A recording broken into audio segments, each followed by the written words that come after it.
തലസ്ഥാനത്തിന്റെ വികസന പദ്ധതികൾ പ്രഖ്യാപിക്കാൻ പ്രധാനമന്ത്രി നരേന്ദ്രമോദി എത്തുമെന്ന ബി.ജെ.പി. സംസ്ഥാന നേതൃത്വത്തിന്റെ പ്രഖ്യാപനത്തെ പ്രതീക്ഷയോടെയാണ് ജനം കാത്തിരിക്കുന്നത്.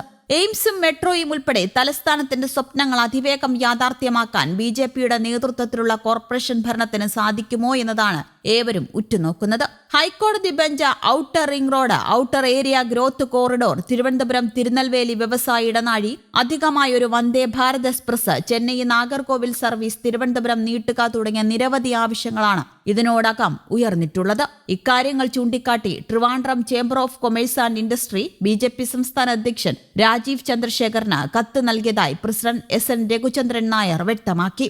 റോഡുകൾ, ഡ്രെയിനേജ്, ജലവിതരണം, തെരുവ് വിളക്കുകളുടെ പരിപാലനം, മരങ്ങൾ സംരക്ഷിക്കൽ, സമഗ്രമായ കരമാലിന്യ മാനേജ്മെന്റ് നടപ്പിലാക്കി വാർഡുകളെ മാലിന്യരഹിതമാക്കണമെന്ന വലിയ ദൗത്യവും പുതിയ ഭരണസമിതിക്ക് മുന്നിലുണ്ട്.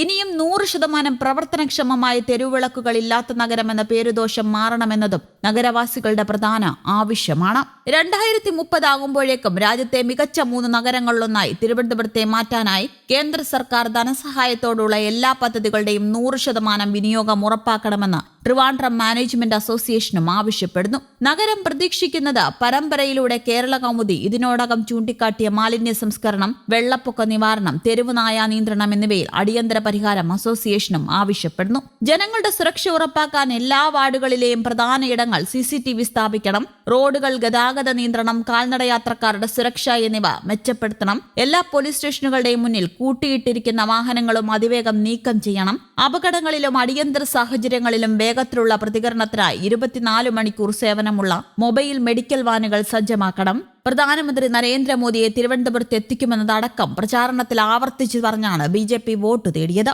വിഴിഞ്ഞം തുറമുഖം, അനുബന്ധ വികസനം, തിരുവനന്തപുരം മെട്രോ, റെയിൽ എന്നിങ്ങനെ നഗരവാസികളുടെ പൾസ് മനസ്സിലാക്കിയുള്ള പ്രചാരണമാണ് സംസ്ഥാന അധ്യക്ഷൻ രാജീവ് ചന്ദ്രശേഖറിന്റെ നേതൃത്വത്തിൽ ബി.ജെ.പി. നടത്തിയത്.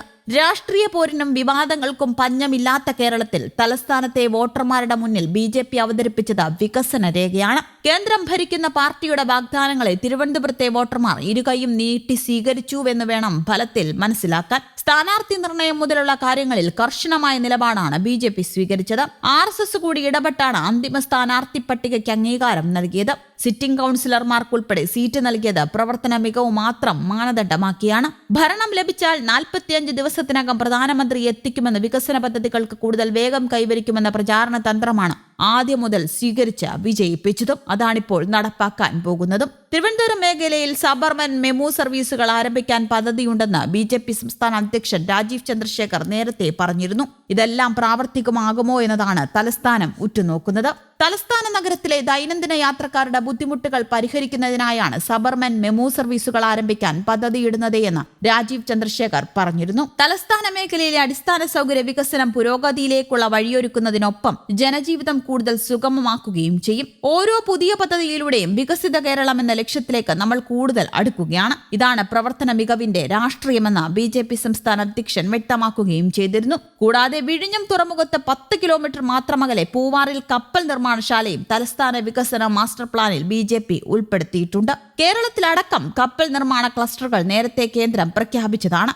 മാരിടൈം അമൃത്കാൽ വിഷൻ 2047 ഉൾപ്പെടുത്തി സംസ്ഥാനത്തിന്റെ സഹകരണത്തോടെ കപ്പൽശാലയും കപ്പൽ അറ്റകുറ്റപ്പണി കേന്ദ്രവും നിർമ്മിക്കാനാണ് കേന്ദ്ര പദ്ധതി. തലസ്ഥാന വികസനത്തിനും തൊഴിലവസരങ്ങൾക്കും വഴി തുറക്കുന്നതാണ് കപ്പൽശാല പദ്ധതിയെന്ന് കേരള കൗമുദി ചൂണ്ടിക്കാട്ടിയിരുന്നു. വിഴിഞ്ഞം തുറമുഖത്തോടനുബന്ധിച്ച് കപ്പൽ അറ്റകുറ്റപ്പണിക്ക് സൗകര്യമുണ്ടാവേണ്ടതുണ്ട്. ലോകത്തെ വൻകിട കപ്പലുകളെല്ലാം വിഴിഞ്ഞത്തെത്തുന്നുണ്ട്.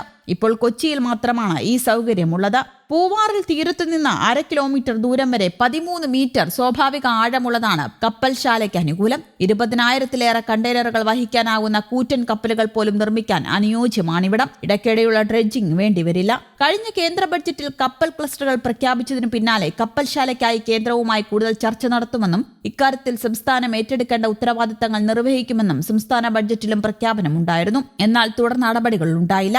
എന്നാൽ തലസ്ഥാന വികസനത്തിനുള്ള ബി.ജെ.പിയുടെ മാസ്റ്റർ പ്ലാനിൽ ഇത് ഉൾപ്പെട്ടാൽ മാരിടൈം അമർകാൽ വിഷൻ 2047 ഉൾപ്പെടുത്തുക എളുപ്പമായിരിക്കും. പ്രധാനമന്ത്രി എത്തുമ്പോൾ കപ്പൽശാല പ്രഖ്യാപനം നടത്തിയാൽ നിയമസഭാ തെരഞ്ഞെടുപ്പിലും നേട്ടമുണ്ടാക്കാമെന്ന് ബി.ജെ.പി. കണക്കുകൂട്ടുന്നുമുണ്ട്.